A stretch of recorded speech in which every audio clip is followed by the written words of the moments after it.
Okay, so hello and welcome everyone. Welcome to the lecture number 7 of the periodic table. And you are watching Chemistry Authors Pathshala by IITians. Well, if you don't know me, I am Sampriti Mehra, a second year undergraduate currently pursuing BS Chemistry at IIT Kharagpur. So basically what we are going to do in today's lecture number 7. Today, as I told you in my previous lecture also, up till now हमने जितने भी topics पढ़े हैं, be it like the atomic sizes, atomic radius, ionic radius, atomic radii, ionic radii, इन सब के related, plus उससे पहले भी मैंने जो लेक्चर्स रिलीज़ किए थे on shielding effect, penetration effect and lot of periodic trends and stuff like that, तो हमने प्रीवियस लेक्चर्स में जितना कुछ भी कवर किया है उससे related questions we are going to discuss in today's lecture. So it's going to be extremely important. So don't miss anything and watch till the end. Okay, so let's get started. पहले we are going to cover the questions related to type number 1. Type 1 में आपके कौन से questions आएंगे? Basically type 1 में आपके आएंगे आपका Z effective से related questions. These are going to be taken up in your type number 1. Okay, cool. So before we proceed further, let me tell you one more thing कि if you go and visit our channel, जैसे अब हमारा channel का page open करोगे, the first thing you should do is you should subscribe to the channel so that you guys don't miss any updates regarding any important videos or any important notifications. Also hit the bell icon so that you get all the notifications, right? While you are at our website, have a look at the website. You can go to the playlist section. Playlist section में जाके यार you will see created playlist. तो basically this is information for you guys, those who don't know and those who are new to the channel, that हमारे channel पे at the same time 2 chapters are being taken up. Periodic table is being taken up by me and chemical bonding is taken up by my father Sameer Mehra. So currently we are working on the inorganic chemistry, but very soon we are also going to take up the chapters of organic and physical as well. So please stay tuned for the same. Okay, so yeah, let's get started with the questions. Let's start. So yeah, the first question is, read the question. Arrange the following ions in the order of the size. Okay, so basically according to the question हमने क्या करना है? According to the question, what we have to do is we have to arrange the ions in the order of the size. ठीक है? So how do we start? तो पहले चीज़ मैंने आपको बताया था कि न्यूट्रल एटम जो like see a quick recap of the things which we had learnt in our last lecture so that you are able to do this question on your own. Basically हमने पढ़ा था कि जो cation होता है, कि basically आपका जो कैटायन होता है उसका जो साइज़ होता है, मतलब size of cation is always less than size of anion, right. And ऐसा क्यों होता है? क्योंकि in case C if you don't know this please go and watch my previous lecture, क्योंकि उसमें मैंने सब कुछ डिटेल में पढ़ाया था. तो you can see the lecture number 5. You can go to the channel page पे जाके click on the playlist, वहाँ पर आपको दिख जाएगा. ठीक है, ओके. जो आपका आयन होता है, if you add extra electron, तो क्या होता है आपका जो जेड इफेक्टिव, सी इसको समझने का सिंपल तरीका क्या होता है कि आपका जो जेड इफेक्टिव होता है वो क्या होता है, बेसिकली वो होता है Z/E रेशियो, राइट. एनायन के केस में आपका इलेक्ट्रॉन बढ़ जाता है, तो डिनोमिनेटर बढ़ रहा है तो न्यूमरेटर क्या हो जाएगा, डिक्रीज हो जाएगा, तो साइज़ भी इवेंचुअली इंक्रीज हो जाएगा, right. And we know one more thing, we know size is inversely proportional to Z effective, right. These are some things which we already have learned from our previous lectures. तो इसके basis पे अब हम approach कैसे करें?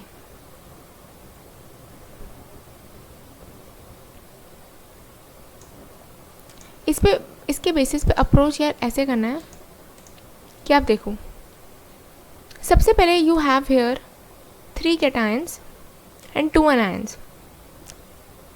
तो obviously order of size जो भी होगा उसमें एनायन का साइज सबसे ज़्यादा होगा as compare to cations.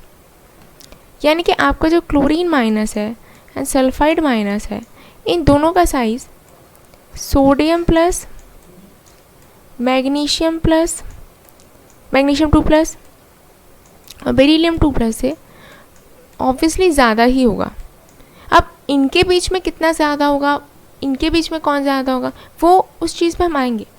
But अभी आप ये अंडरस्टैंड करो, इस पूरे ग्रुप को अगर आप ओवरऑल देखो तो एनायंस का साइज ज़्यादा होगा एज़ कम्पेयर टू इसका size, right, as compare to cations का साइज, राइट।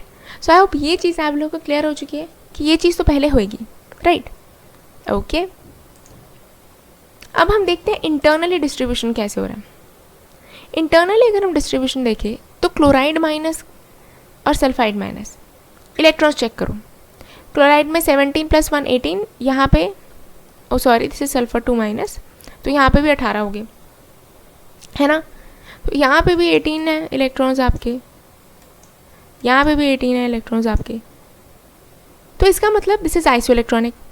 एंड मैंने आपको पहले भी पढ़ाया हुआ है कि in case of isoelectronic atoms, हमको अगर साइज कंपेयर करना है for isoelectronic atoms, you have to definitely go for Z effective. Z effective निकालना पड़ेगा आपको, और जेड इफेक्टिव निकाल के ही आप कंपेयर कर सकते हो फॉर आइसोइलेक्ट्रॉनिक एटम्स। तो ठीक है, करते हैं जेड इफेक्टिव। तो यस, क्लोरीन के केस में और सल्फाइड के केस में दोनों का चेक करते हैं। देखो क्लोरीन के केस में प्रोटॉन कितना होता है 17, इलेक्ट्रॉन कितने हो गए 18। सल्फर के केस में इलेक्ट्रॉन होते हैं, अब इलेक्ट्रॉन तो 18 ही है, बट आपका जो प्रोटॉन है वो है 16। तो if you find the Z effective which is actually Z by E, Z यहाँ पे प्रोटॉन नंबर है and E is the electron number. तो इस केस में 17/18 आ रहा है, 17/18, एंड इस केस में 16/18, राइट।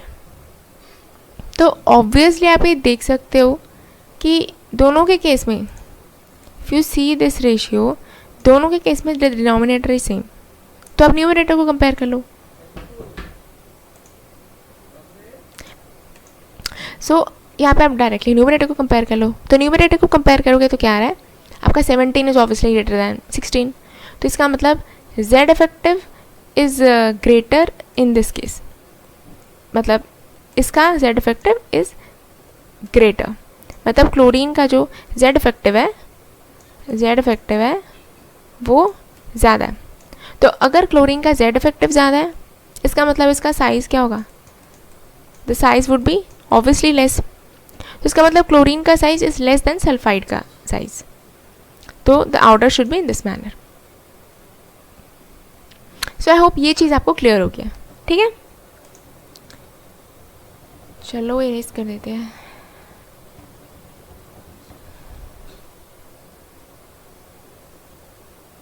तो actually this is the way we find size in case of isoelectronic atoms, ठीक है। तो हमने इंटरनली भी देख लिया है कैसे हो रहा है साइज। ये हमने एनायंस का केस कंप्लीट कर लिया, ठीक है, यहाँ तक बात बन गई। अब इनके बीच में internally like sodium plus magnesium 2 plus beryllium 2 plus, इनके बीच में हम कैसे कंपेयर करें। सो इनके बीच में कंपेयर करने के लिए सबसे पहले तो आपको देखना होगा नंबर ऑफ इलेक्ट्रॉन कितने हैं। Now one question could be in your mind कि हम नंबर ऑफ इलेक्ट्रॉन्स क्यों देखते हैं, लाइक हमें नंबर ऑफ इलेक्ट्रॉन्स देखने की ज़रूरत क्या है। The thing is we want to see whether there is some isoelectronic atoms involve. अब आइसोइलेक्ट्रॉनिक एटम्स होगा तो उसके केस में हम डायरेक्टली ही जेड इफेक्टिव को कंपेयर कर लेंगे, राइट, इसीलिए हम देखते हैं। तो सोडियम प्लस का अगर आप देखो इलेक्ट्रॉन इसके भी 10 है, मैग्नीशियम 2 प्लस देखो इलेक्ट्रॉन इसके भी 10 है, बट बेरिलियम के now this is the electrons, हाँ, बट बेरिलियम 2 प्लस के केस में इलेक्ट्रॉन्स 2 हैं, ठीक है। तो ये दोनों आइसोइलेक्ट्रॉनिक है बट ये आइसोइलेक्ट्रॉनिक नहीं है। अच्छा ठीक है, कोई बात नहीं है। अब हम देखते हैं कि ये दोनों तो आइसोइलेक्ट्रॉनिक है, तो ये एक ग्रुप बन गया है ना, और ये बेरिलियम 2 प्लस एक अलग है क्योंकि आइसोइलेक्ट्रॉनिक नहीं है। If you see this is the first group, this is the second group. First group में आपका सोडियम आता है, वेट, फर्स्ट ग्रुप में जो आपका थर्ड पीरियड होता है ना, थर्ड पीरियड, वहाँ पे आपका सोडियम मैग्नीशियम आता है ना। इसे second period, third period, second period में आपका लिथियम आता है, यहाँ पे आपका बेरिलियम,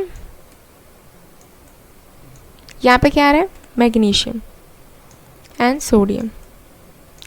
अब हमें पता है कि when we go from left to right in a period the size decreases, तो ऑब्वियसली यहाँ पे सी वन थिंग एक चीज़ फोकस करो, हमें पता है कि ग्रुप 1 और ग्रुप 2 का साइज़ अगर हम ओवरऑल कंपेयर करें तो ऑब्वियसली ग्रुप 2 का साइज़ क्या होना चाहिए, छोटा होना चाहिए, है ना, क्योंकि जब हम पीरियड में लेफ्ट टू राइट जाते हैं पीरियोडिक टेबल में द साइज डिक्रीजेस, तो इसका मतलब बेरिलियम 2+ छोटा होना चाहिए। और वैसे भी ये सेकेंड पीरियड में है, जैसे ही हम विद इन द ग्रुप भी नीचे जाते हैं तो साइज़ इंक्रीज होता है। तो इन सबसे हमें पता चला है कि आपका बेरिलियम 2+ तो ऑब्वियसली छोटा ही होगा, बेरिलियम 2+ तो ऑब्वियसली स्मॉल होगा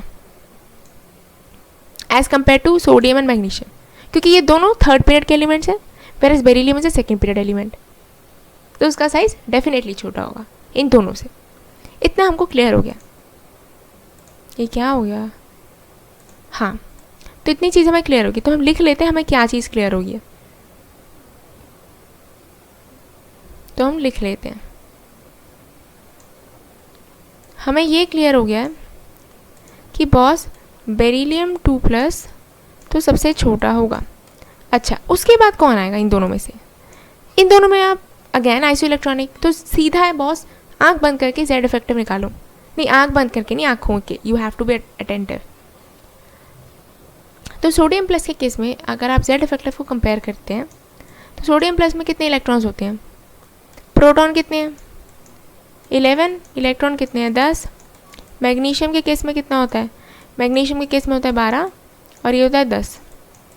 तो obviously Z effective of magnesium is higher, तो इसका साइज़ क्या होगा, छोटा होगा, तो मैग्नीशियम 2+ स्मॉलर, फिर आपका सोडियम प्लस, एंड उसके बाद तो हमने ये निकाल ही लिया था। So now I hope things are clear कि आपने किस तरह से ग्रुपिंग करके और किस तरह से हम ऑर्डर ऑफ साइज निकालते हैं, ठीक है, क्लियर है, ओके। जैसे जैसे हम और क्वेश्चंस करेंगे आपको और ज़्यादा क्लैरिटी आएगी, so don't worry.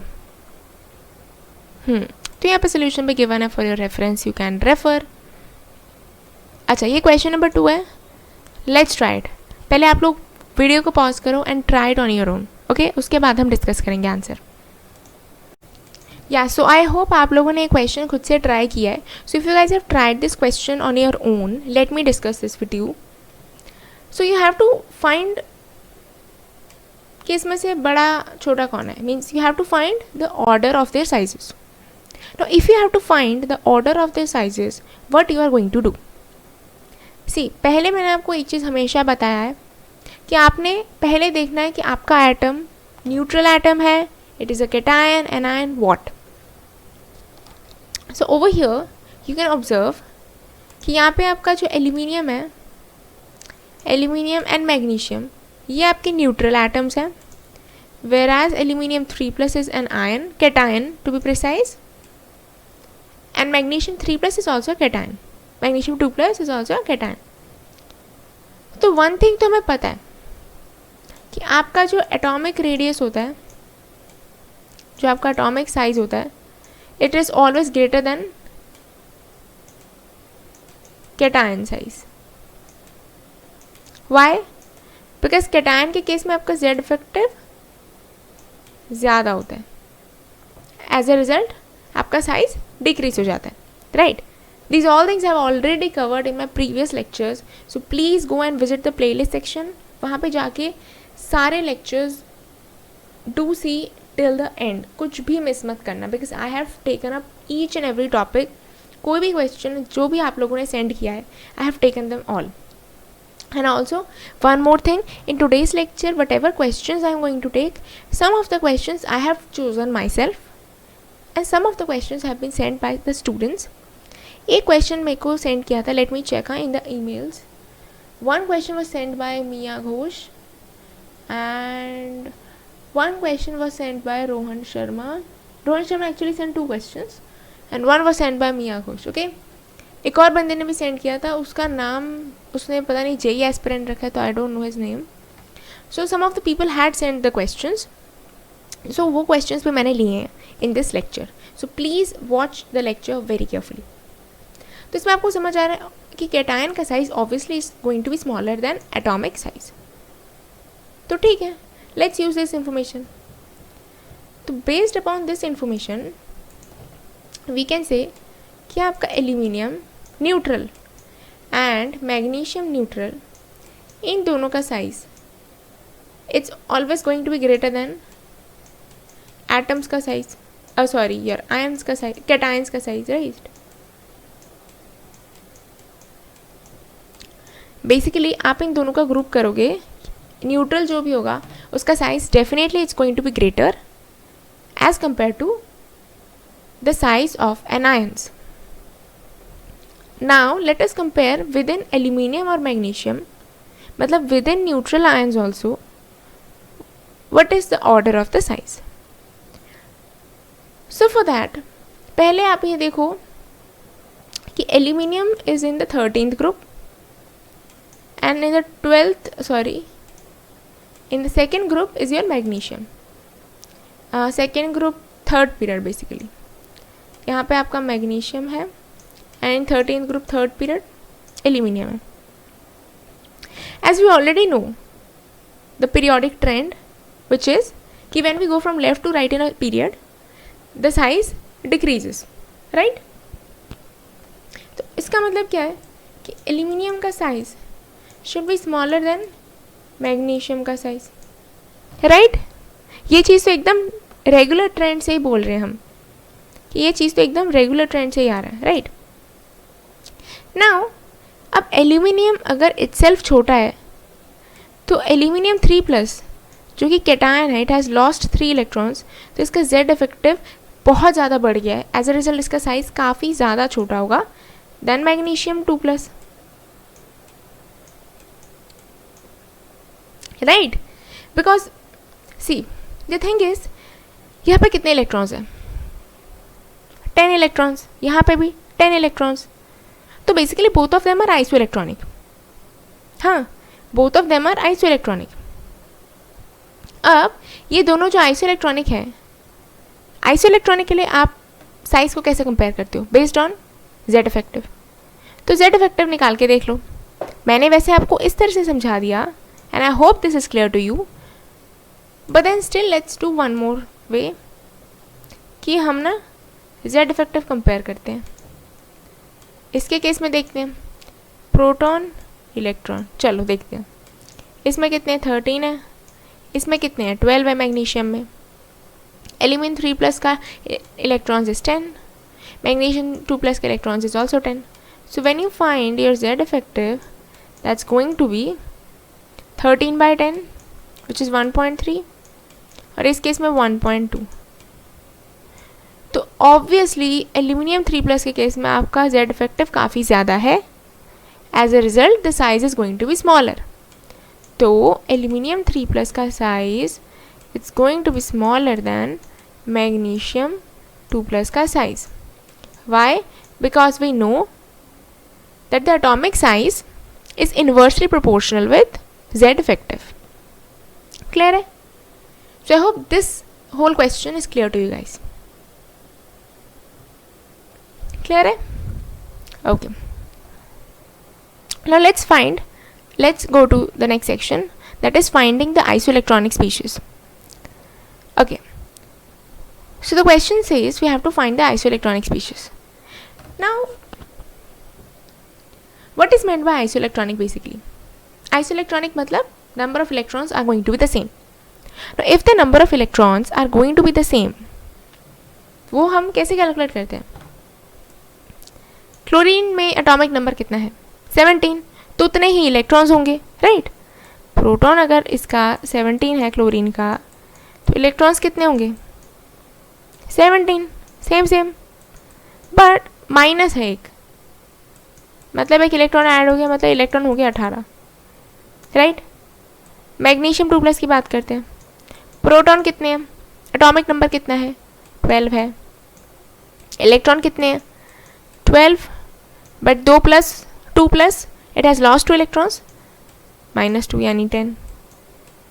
Are they isoelectronic, electron का नंबर चेक करो, ये इलेक्ट्रॉन नहीं, same, they are not same. तो इसका मतलब chlorine, magnesium 2+, they are not the same, they are not isoelectronic, right. तो ऐसे कर करके आपने नंबर ऑफ इलेक्ट्रॉन्स निकाल लेने हैं, जिनके भी नंबर ऑफ इलेक्ट्रॉन सेम होंगे, दो species are going to be called as isoelectronic species. ये देखो, ऐसे आपने आयंस लिख लेने एंड नीचे नंबर ऑफ इलेक्ट्रॉन्स। देखो magnesium 2+, oxygen 2-, aluminium 3+, they are having the same number of electrons. तो ये तीनों magnesium 2+, oxygen 2-, aluminium 3+, these 3 are isoelectronic, and chloride minus में 18 है और कैल्शियम 2+ में भी 18 है, so these 2 are isoelectronic। Clear है, क्लियर है, cool। So yes, let's move to the next most important topic, that is the ionization energy. So this is the most important topic which we are going to discuss right now. So basically अभी तक हमने जितना पढ़ा है उसके application based questions also we have done, right. आगे जाके see these are just, अभी मैं टॉपिक पढ़ा रही हूँ आपको, तो टॉपिक के साथ साथ we are solving a few questions, so that कि आपको जो मैंने कॉन्सेप्ट समझाया, अपने कॉन्सेप्ट को समझा, साथ में एप्लीकेशन भी देख लिया कि कैसे क्वेश्चंस में आपने अप्लाई करना है। बट इवेंचुअली जब हम बहुत सारे कॉन्सेप्ट्स कवर कर लेंगे इन आर सक्सेसिव लेक्चर्स, आने वाले लेक्चर्स में I will pay more attention on first concept building. पहले अभी हम कॉन्सेप्ट बिल्डिंग कर रहे हैं, उसके बाद हम साथ साथ कुछ क्वेश्चंस भी करें, but towards the end of this series we will practice lots of questions, so please stay tuned for that. पहले आपको कॉन्सेप्ट समझना होगा, आप उसको समझोगे, रिवाइज करोगे, उसके बाद ही you can apply to the questions. And वैसे भी इनऑर्गेनिक में main is the concept building, क्योंकि उसके बाद क्वेश्चंस करना is extremely simple. But then still do keep sending me questions so that I can take them up in my lecture, जैसे आज मैंने लिया। पहले let's come to the ionisation energy topic, इसके भी क्वेश्चंस करेंगे, those are extremely important from competitive exam point of view.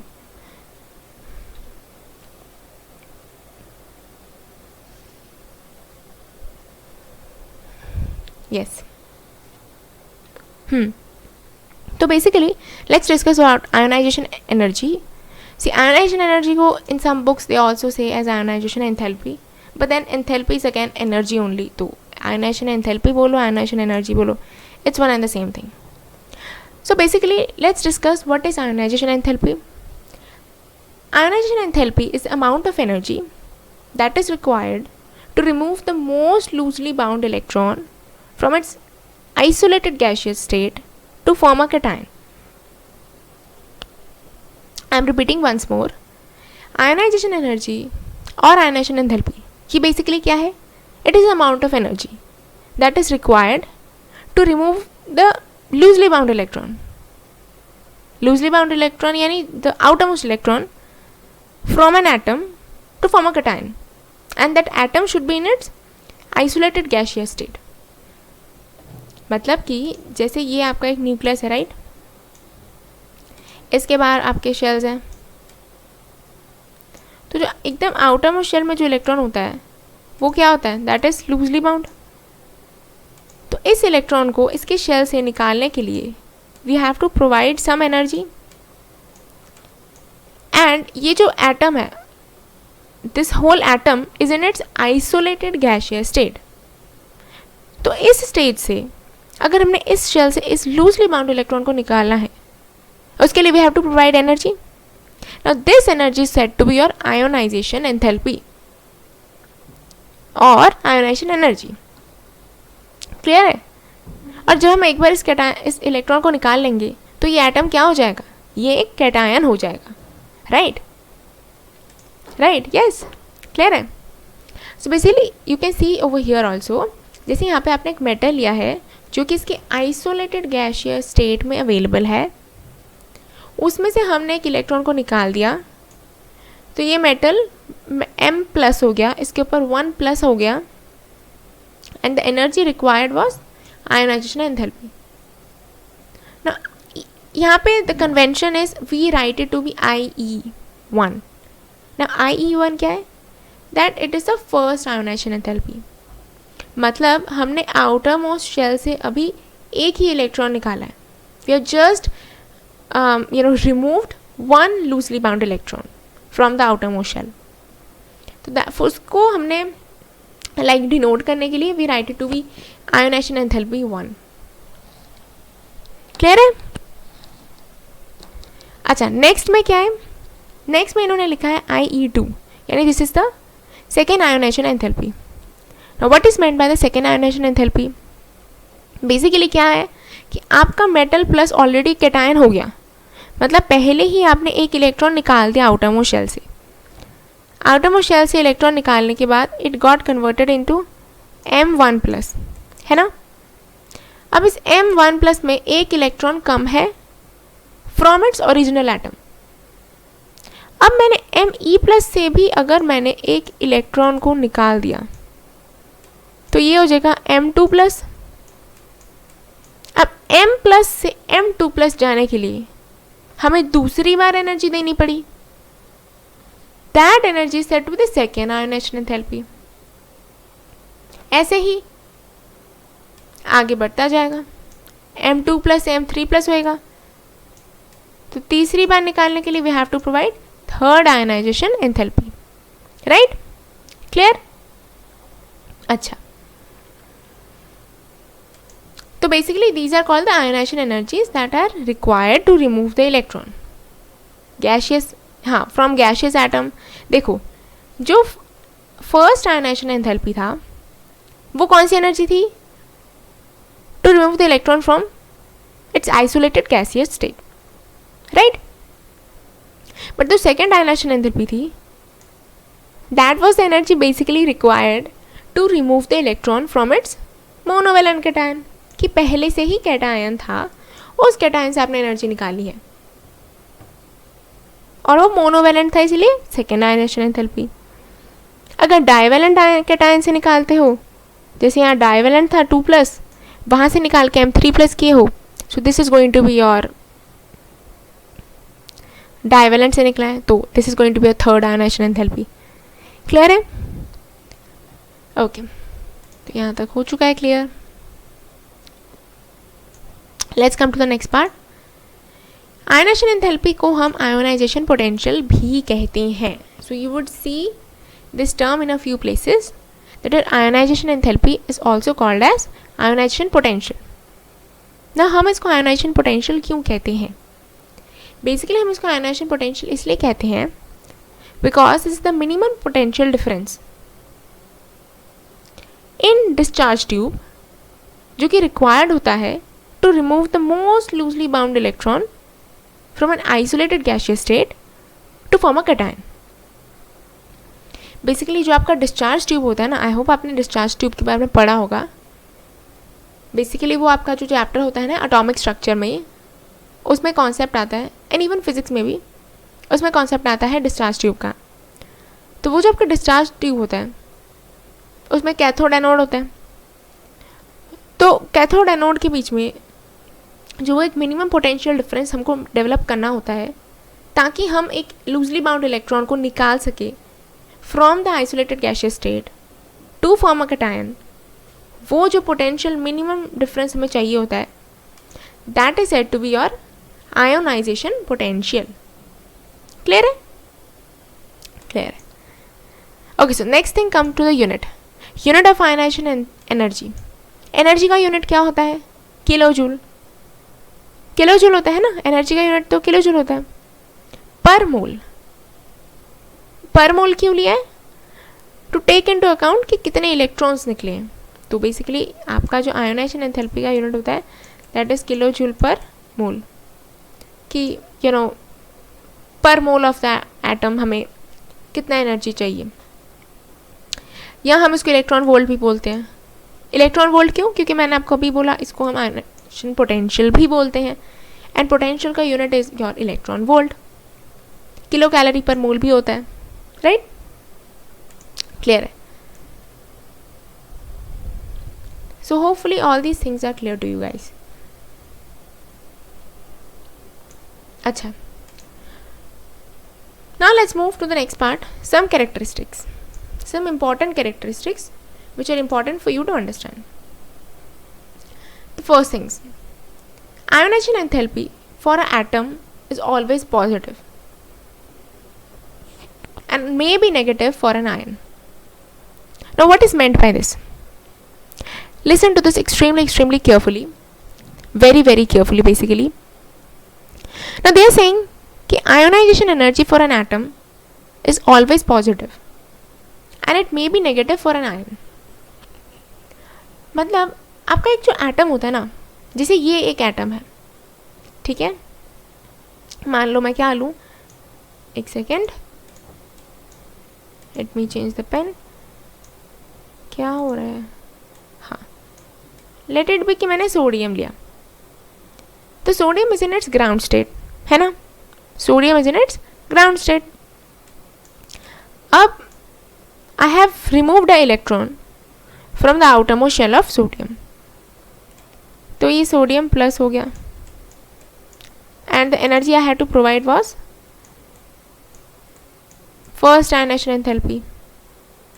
and इस case में आपको एनर्जी प्रोवाइड करनी पड़ी because I was removing an electron from a neutral atom. अच्छा, आप मुझे बताओ हमें एनर्जी प्रोवाइड क्यों करनी पड़ती है? वाई इज द एंथैल्पी या delta H, why is the delta H positive? हमें एनर्जी प्रोवाइड ही क्यों करनी पड़ती है?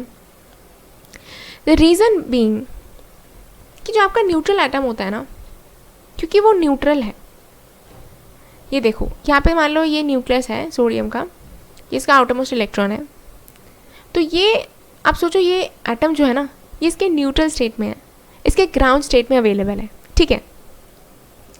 अब इसके ग्राउंड स्टेट से अब आप देखो आपका जो आउटरमोस्ट इलेक्ट्रॉन होता है, it is under the influence of attraction from the nucleus, है ना, it is under the influence of attraction from the nucleus. तो आप जब एक इलेक्ट्रॉन को रिमूव कर रहे हो उसके आउटरमोस्ट शेल से, तो आपको उस अट्रैक्शन को ओवरकम करके ही आपने इलेक्ट्रॉन को निकालना है।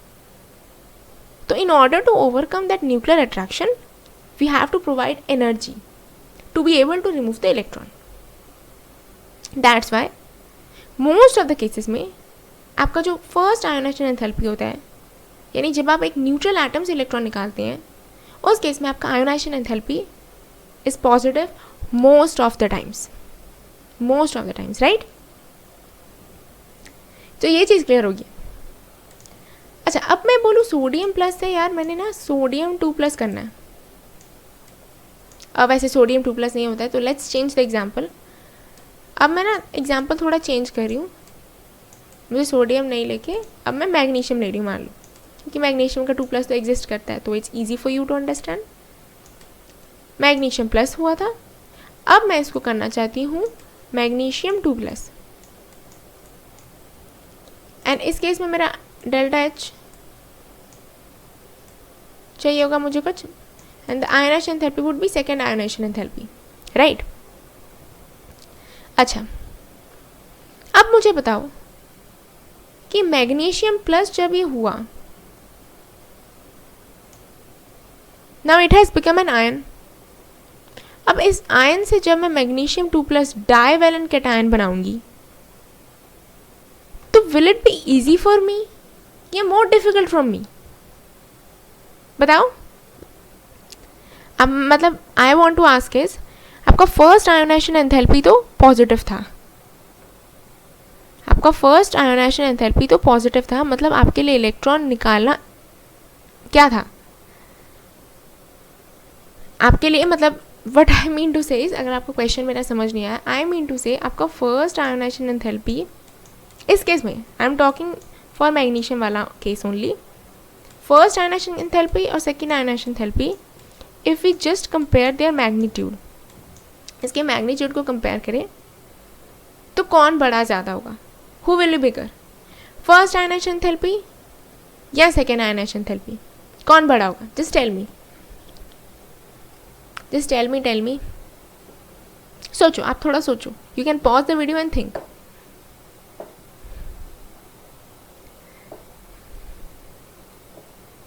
देखो, इसको सोचने का एक बहुत ही क्यूट सा आसान तरीका है। आप जेड इफेक्टिव निकाल लो। You know, when in doubt go for Z effective. यहाँ पे आप देखो, अगर मैं दोनों का जेड इफेक्टिव कंपेयर करूँ, ठीक है, अच्छा लेट मी टेक ना एक एक्स्ट्रा स्लाइड ले लेती हूँ सो दैट, हाँ,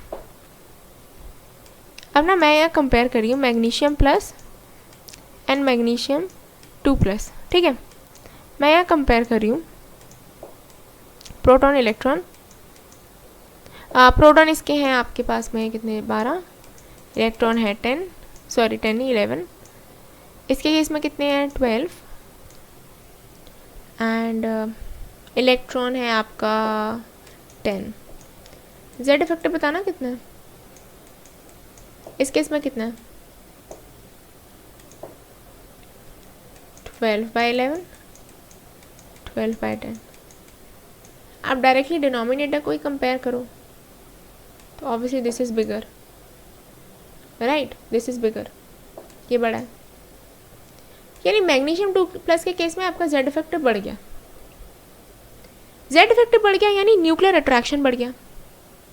now the outermost electron will be facing more attraction from the nucleus because of the increased Z effective, right?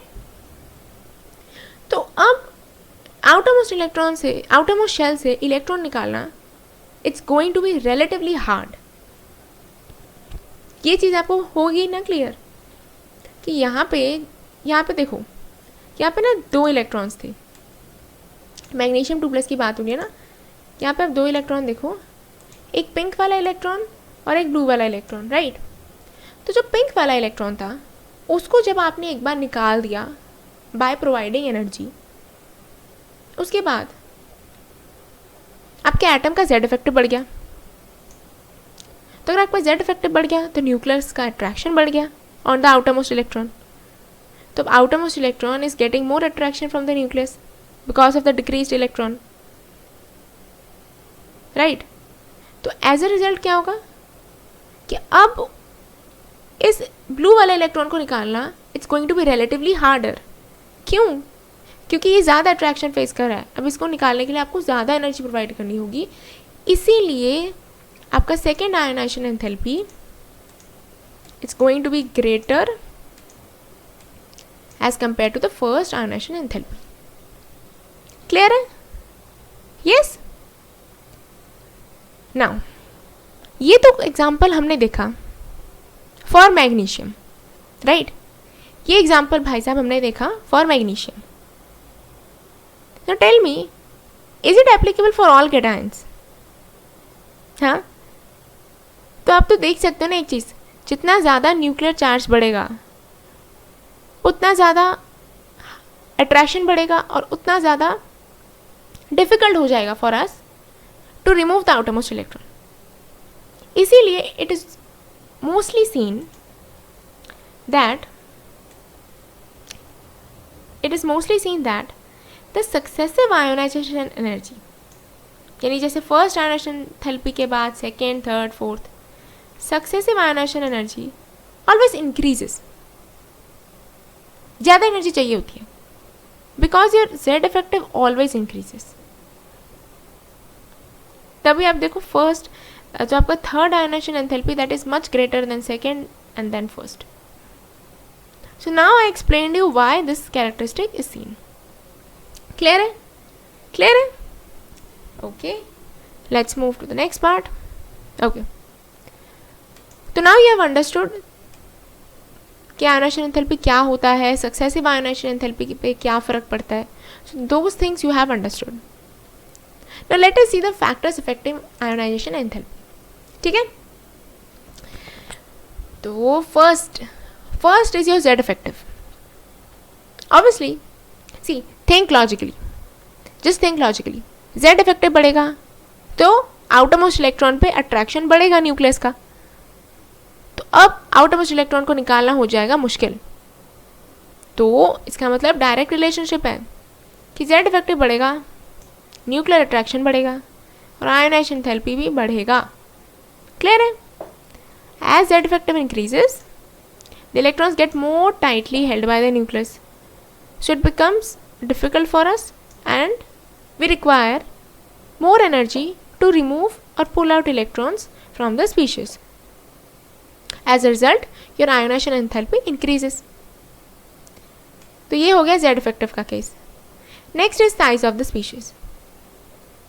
अच्छा, आप ये चीज़ लॉजिकली सोचो, अगर साइज बढ़ेगा, if the size increases, the outermost electron gets far away from the nucleus. So if the outermost electron gets far away from the nucleus, it is getting far away from the nucleus attraction. तो अब that outermost electron will be easy to remove because उसके ऊपर nucleus attraction is now negligible. तो size decrease होगा, size increase होगा तो ionization enthalpy decrease होगा। Clear है? So basically ionisation enthalpy decreases with the increase of size.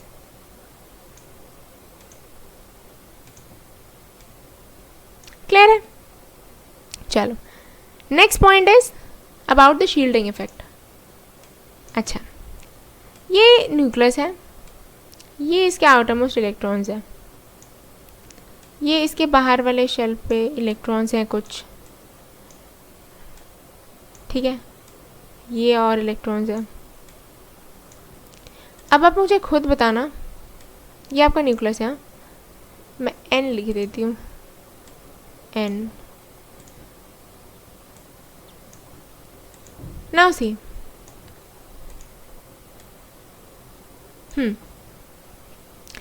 now if the shielding effect increases, now the shielding effect I have already explained in my previous lectures, so if you haven't watched them please go and watch them right now.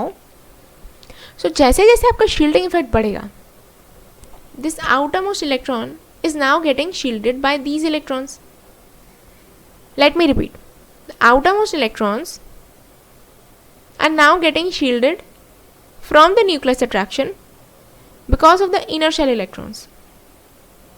मतलब shielding की वजह से ये जो nucleus और outermost electron है, इसके बीच में शील्डिंग, जो इलेक्ट्रॉन क्लाउड है, जो दूसरे इलेक्ट्रॉन्स हैं वो उस बाहर वाले इलेक्ट्रॉन को न्यूक्लियस के अट्रैक्शन से शील्ड कर रहे हैं because of the electron cloud, जिसकी वजह से द आउटरमोस्ट शेल का electron is now facing less attraction from the nucleus.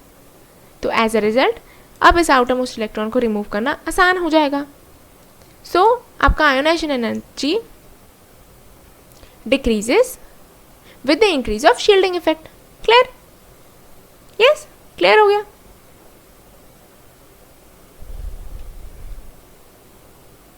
Next part पे आते हैं। अच्छा, 1 मिनट, हाँ मेरा ना बैटरी काफ़ी लो जा रहा है, 1 सेकेंड।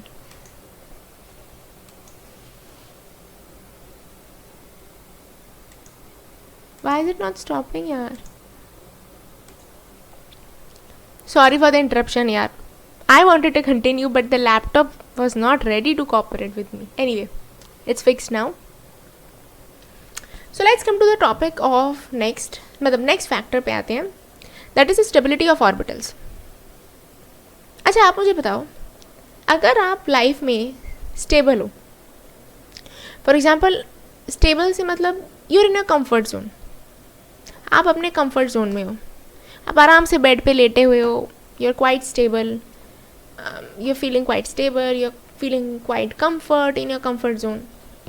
उस मोमेंट आपको बेड से निकालना, will it be easy? Of course not. क्यों? Because you are in a comfort zone, you are happy, you are stable. तो in the same way when electrons are stable, मतलब आपका when orbitals are stable, orbital stable कब होते हैं? When they are half filled या fully filled, तभी होते हैं ना ऑर्बिटल स्टेबल। तब जब ऑर्बिटल्स भी स्टेबल हैं, they are also in the comfort zone, तो वहाँ से इलेक्ट्रॉन को निकालना it's going to be harder. So as the stability of orbitals increases, the ionisation enthalpy also increases. Clear है? Next comes to the penetration effect. See, I have already explained the penetration effect in my previous lectures, so please go and watch them. ये playlist section पे जाओ मेरे channel पे, वहाँ पे click the periodic table वाला playlist and you will get to see all the videos, okay? तो penetration effect हमने पढ़ा था. penetration effect क्या होता है कि कोई भी ऑर्बिटल कितना क्लोज जा सकता है न्यूक्लियस के, that is a penetration effect. तो ऑब्वियसली यार, जिस ऑर्बिटल का पेनिट्रेशन इफेक्ट ज़्यादा होगा वो ज़्यादा क्लोज होगा न्यूक्लियस के, उसके पास ज़्यादा अट्रैक्शन होगा न्यूक्लियस का, एंड उस ऑर्बिटल से इलेक्ट्रॉन निकालना हो जाएगा डिफिकल्ट, राइट? तो as your penetration effect increases, जैसे जैसे आपका पेनिट्रेशन इफेक्ट बढ़ता है, आपका आयोनाइजेशन एंथैल्पी भी बढ़ेगा. That's quite understandable. खुद से वो तो मतलब सेल्फ एक्सप्लेनेटरी है, right?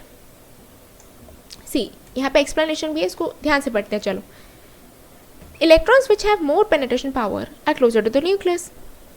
They are strongly attracted by the nucleus, so more energy is required to remove the electrons from those orbitals, resulting in higher ionization enthalpy. Right? Clear है? Now let's come to the topic of variation of ionization enthalpy in a period. अच्छा, ये जो penetration effect है ना, इसको I can explain it in a bit simpler way also. For instance, आपके life में, हमारे किसी भी इंसान के लाइफ में बहुत सारे दोस्त होते हैं, but some of them are very दिल के पास. कुछ दोस्त होते हैं बहुत दिल के पास होते हैं, they are just too special. तो जो दोस्त आपके एकदम करीबी होते हैं, you share your deepest secrets with them, जो आपकी सबसे दिल के करीब है, क्या उनको आपकी ज़िंदगी से निकाल पाना आसान होगा? Of course not. तो वैसे ही जो ऑर्बिटल्स न्यूक्लियस के सबसे करीब होते हैं, उनसे इलेक्ट्रॉन को निकाल पाना बहुत डिफिकल्ट होता है, राइट? तो in this way you can kind of remember this. So that's a good analogy. So you can see electrons are, I mean, chemistry in general also so like relatable in real life as well. Okay, let's come to the topic of variation of ionization enthalpy in a period. तो अभी तक हमने just study किया कि कैसे on which factors your ionization enthalpy depends, and ionization enthalpy होता क्या है, successive ionization enthalpy क्या होता है, क्या factors होते हैं जो इनको affect करते हैं, ये सब हमने पढ़ लिया. Now let's come to the application part of it, कि how the ionisation enthalpy is varying in a period, how ionisation enthalpy is varying in a group. उसके बाद हम लेंगे, ठीक है? चलो, so let's start with this. Okay, या तो बेसिकली क्या हो रहा है, सी, हमें पता है कि ग्रुप का नॉर्मल ट्रेंड क्या होता है. ग्रुप का नॉर्मल ट्रेंड ये होता है कि as we go from top to bottom in a group, आपका एटॉमिक साइज बढ़ता है, इलेक्ट्रॉन क्लाउड बढ़ता है, जिसकी वजह से शील्डिंग बढ़ता है, and as a result nucleus attraction gets decreased. तो क्या होना चाहिए कि आपका ionization enthalpy should also decrease when we go from top to down in a group, right? ये होता है भाई regular trend. But in case of gallium and aluminium ये ट्रेंड वैसा नहीं होता है. फॉर इंस्टेंस, जैसे मैंने आपको इनर्ट पेयर इफेक्ट पढ़ाया था, you can C my previous lectures. मैंने किसी एक लेक्चर में I had taught about inert pair effect, you can search in the play list. तो जो इनर्ट पेयर इफेक्ट होता है उसमें क्या होता है, basically because of the poor shielding of orbitals, जो आपके डी ऑर्बिटल्स हैं, जैसे इन केस ऑफ गैलियम जो आपके डी ऑर्बिटल्स हैं वो पहले फिल होते हैं as compare to 4s and 4p. तो जो आपका डी ऑर्बिटल बीच में आ रहा है, now D orbital offers very poor shielding होता है डी ऑर्बिटल्स का. तो गैलियम के केस में जो इसके डी ऑर्बिटल्स हैं they are providing poor shielding. तो as a result the nuclear attraction reaches outermost shell and उसकी वजह से क्या होता है, कॉन्ट्रैक्शन होता है रेडियस का. उसी वजह से गैलियम का रेडियस स्लाइटली लेस होता है एज कम्पेयर टू एल्यूमिनियम. ये भी हमने पढ़ रखा है ना. Because of the same effect, because of the same thing only कि जो आपको पोर शील्डिंग ऑफ डी ऑर्बिटल्स है इन केस ऑफ गैलियम, उसी की वजह से the ionisation enthalpy of gallium instead of being lower than aluminium it becomes comparable to aluminium. ठीक है, that is the first anomaly or exception you can say. Irregularity in a group, पहली irregularity यही है. दूसरी irregularity क्या है, ionisation enthalpy of thallium and indium. अच्छा, उसमें क्या होता है, उसमें अगेन थैलियम कौन सी पीरियड में है, thallium and indium they come in the 13th group. तो होना ये चाहिए कि since thallium lies lower than indium, तो होना ये चाहिए कि ionization enthalpy of thallium should be less than indium. ये मतलब एक्सपेक्टेड है, ये एक्सपेक्टेशन है कि ऐसा होना चाहिए, बट ऐसा होता नहीं है. वाई? तो आपको याद होगा मैंने आपको प्रीवियस लेक्चर्स में लैंथेनर कॉन्ट्रैक्शन समझाया था. एंड लैंथेनर कॉन्ट्रैक्शन कहाँ से शुरू होता है, basically it is in the third transition series. Third transition series बोले तो your 6th period, right, 6th period में होता है, 6th पीरियड में होता है, राइट. तो होता क्या है लैंथेनाइट कॉन्ट्रैक्शन में, नाउ 6th पीरियड ऑनवर्ड से शुरू होता है, मतलब 6th पीरियड से ही स्टार्ट होता है. तो 6th पीरियड में यार आप देखोगे कि जो आपका f ऑर्बिटल्स होता है, they provide like in case of lengthened contraction what happens is it happens in the 6th period and onwards, right, वही से शुरू होता है. तो वहाँ पे क्या होता है, in that what happens is the f orbitals are filled earlier than your s orbitals and d orbitals. तो as a result जो आपका f orbitals बीच में आ रहे हैं and f orbitals provide poor shielding, जिसकी वजह से आपका nuclear attraction reaches the outermost shell and the nuclear attraction increases on the outermost shell, जिसकी वजह से removing an electron from the outermost shell now becomes difficult.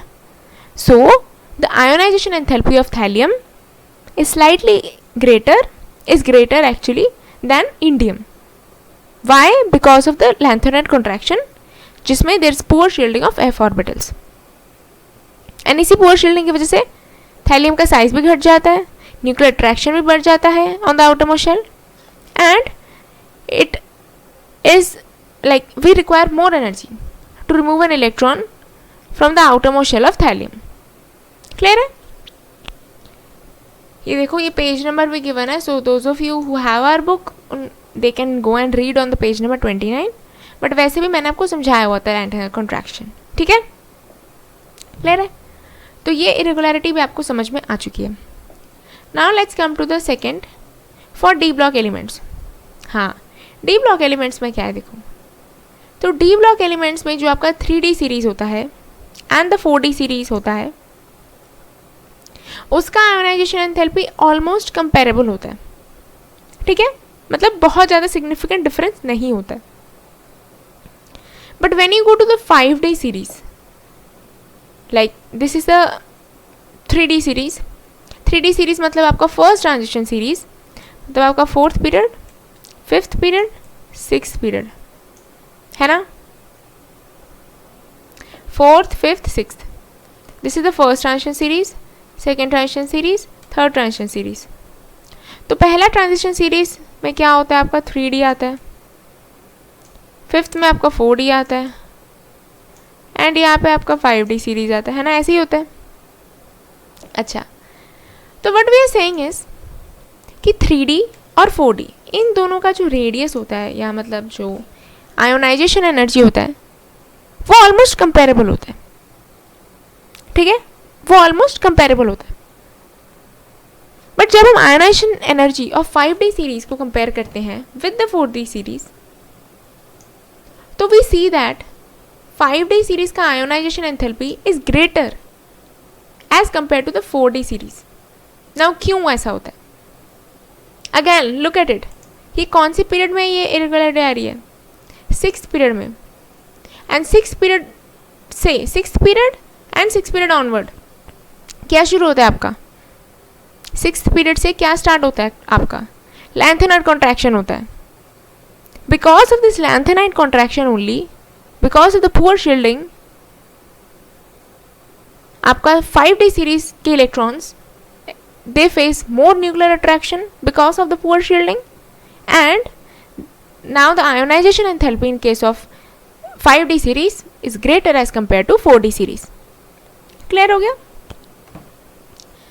So yeah, वही चीज़ यहाँ पे एग्जाम्पल भी दिया है, silver to gold, cadmium to mercury, वही है। लाइक फिफ्थ आप ये 4D सीरीज़ को और 5D सीरीज़ को कंपेयर करते हो तो ये चीज़ आ जाती है। क्लियर है? क्लियर है तो please hit the like button so that I get to know कि सबको समझ में आ गया है, and I also get motivated so that I can continue. Okay, हाँ, let's talk about the successive ionization energies.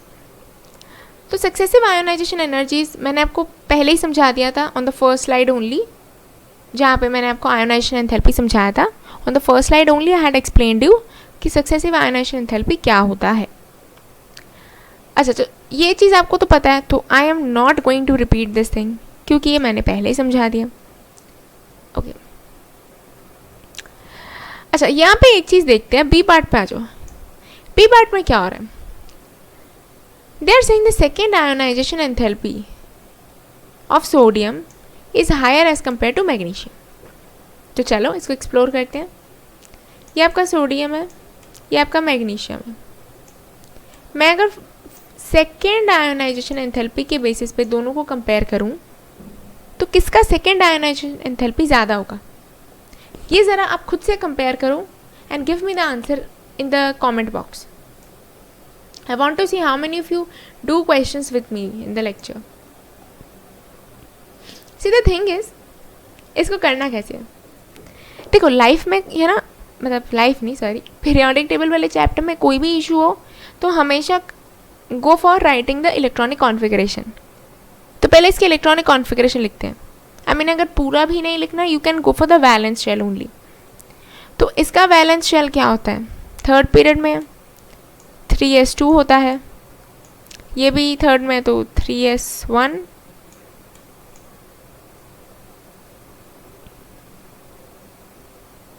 मैंने कुछ उल्टा कर दिया क्या? अच्छा, मैं सोडियम के नीचे सोडियम का लिखना था। अच्छा, this is 1, yes, and this is 2। S block के है ना दोनों, तो 3s1 होता है। एल्कली का, एल्कली मेटल्स का वैलेंस इलेक्ट्रॉन कितने होते हैं? 1 होता है। एंड मैग्नीशियम के केस में 2 होते हैं, राइट? मैग्नीशियम के केस में 2 होते हैं। अब हम निकालते हैं फर्स्ट आयोनाइजेशन एंथैल्पी। अच्छा, इसके लिए I am taking a new slide to explain you this thing. तो ये आपका सोडियम है। फर्स्ट आयोनाइजेशन एंथैल्पी क्या होगा? Na+। जब Na यहाँ पे क्या है? 3s1 है, तो 3s1 है, देयर इज जस्ट 1 इलेक्ट्रॉन जो हम इजीली लूज कर सकते हैं।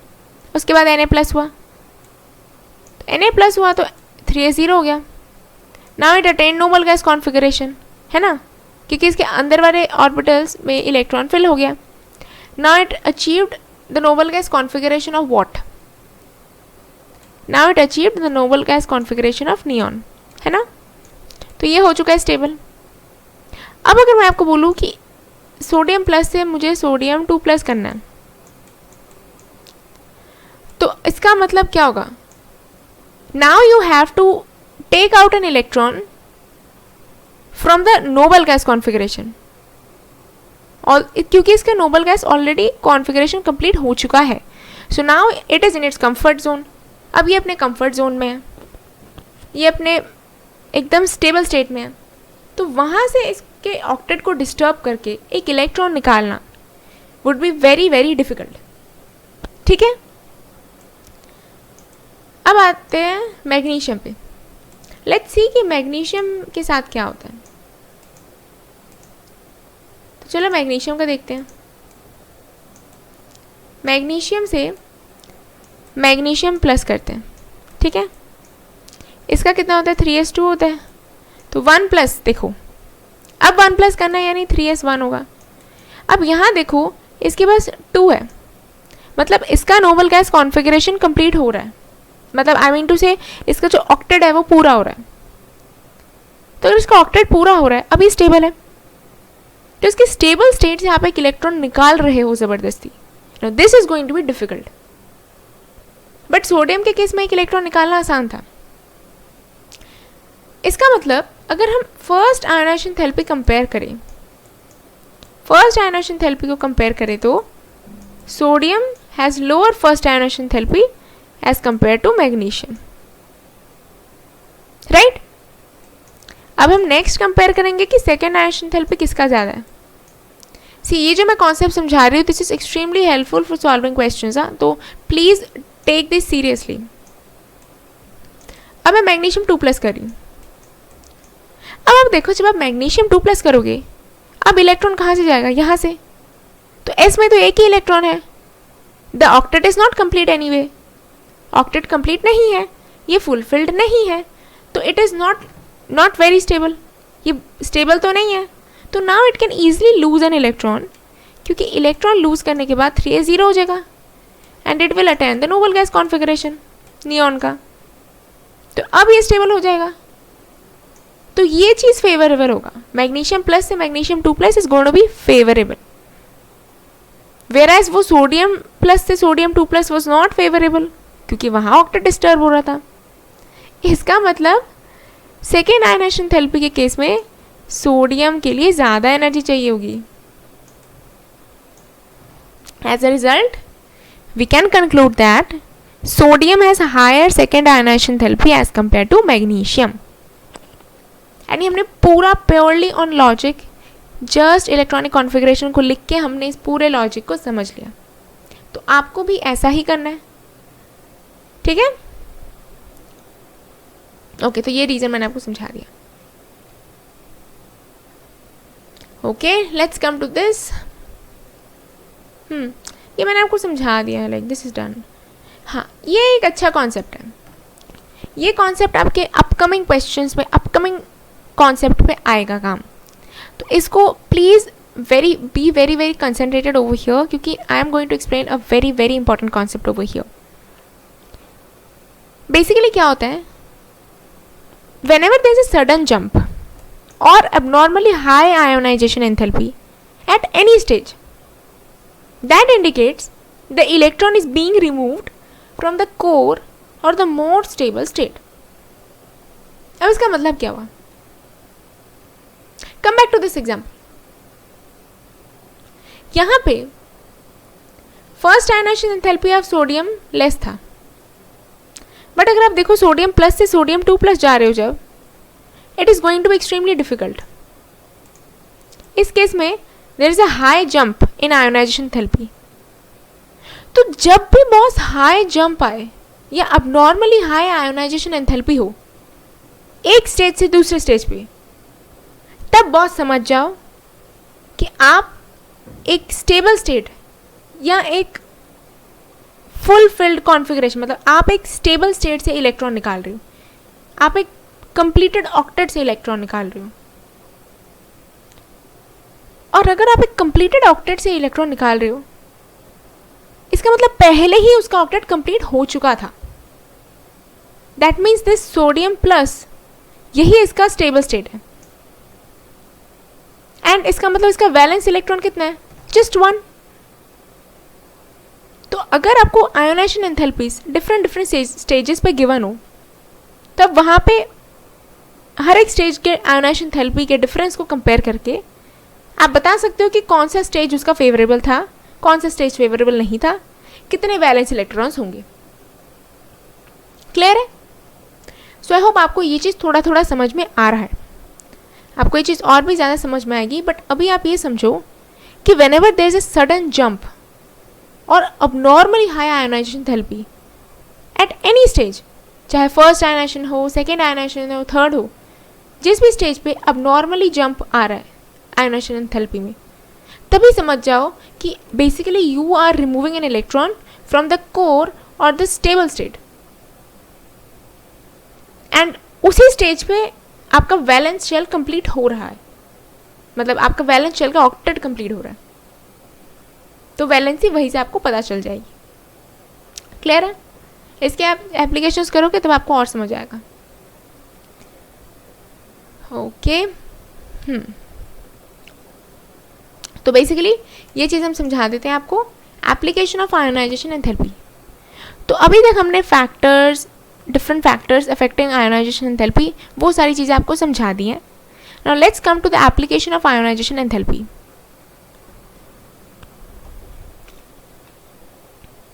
अच्छा एक काम करते हैं, यू नो व्हाट, ये जो एप्लीकेशन ऑफ आयोनाइजेशन एंथैल्पी है, this we will cover in the next lecture.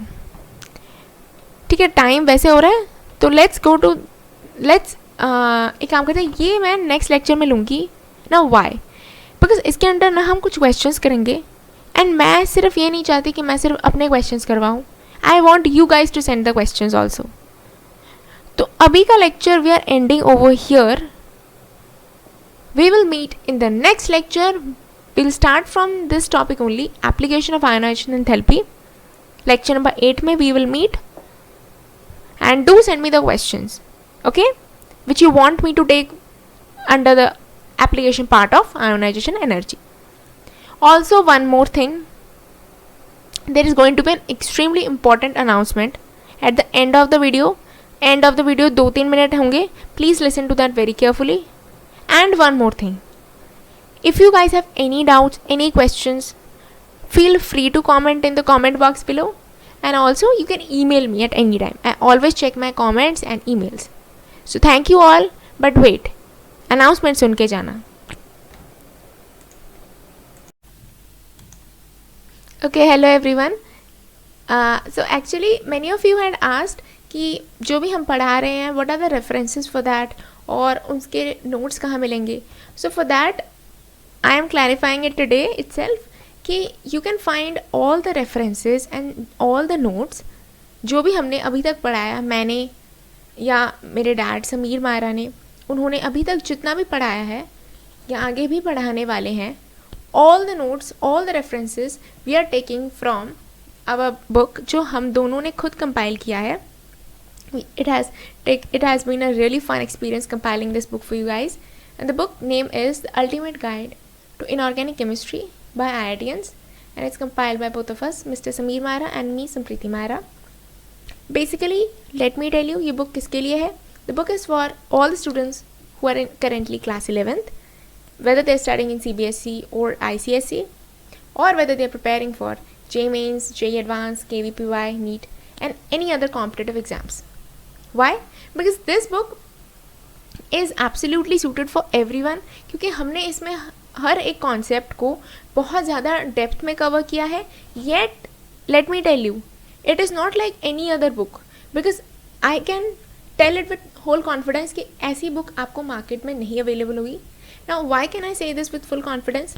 That is because अभी आप केमिस्ट्री की कोई भी बुक उठाओगे मार्केट से, the thing is you will open up a chapter, आपको एक टॉपिक पढ़ना है, then you have to read a long story, आपको एक बड़ी सारी स्टोरी पढ़नी होगी, उसमें से आपको अपनी काम की लाइंस अंडरलाइन करनी होगी, देन आपको उसमें रीज़न ढूंढना होगा, अच्छा ये इफेक्ट है, ये ऐसा क्यों हो रहा है, एक्सेप्शन इसका कहाँ पे लिखा है, बहुत ज़्यादा क्लटर हो जाता है, and it's time consuming also, because see as a JEE aspirant मुझे भी पता है, जब तक ये बुक अवेलेबल नहीं थी मार्केट में, जितनी बुक्स अवेलेबल है, द थिंग इज़ आपको एक टॉपिक के लिए you have to refer multiple books, which is really time consuming, and एक सब्जेक्ट के लिए इतना एफर्ट जस्ट वर्थ इट नहीं होता है.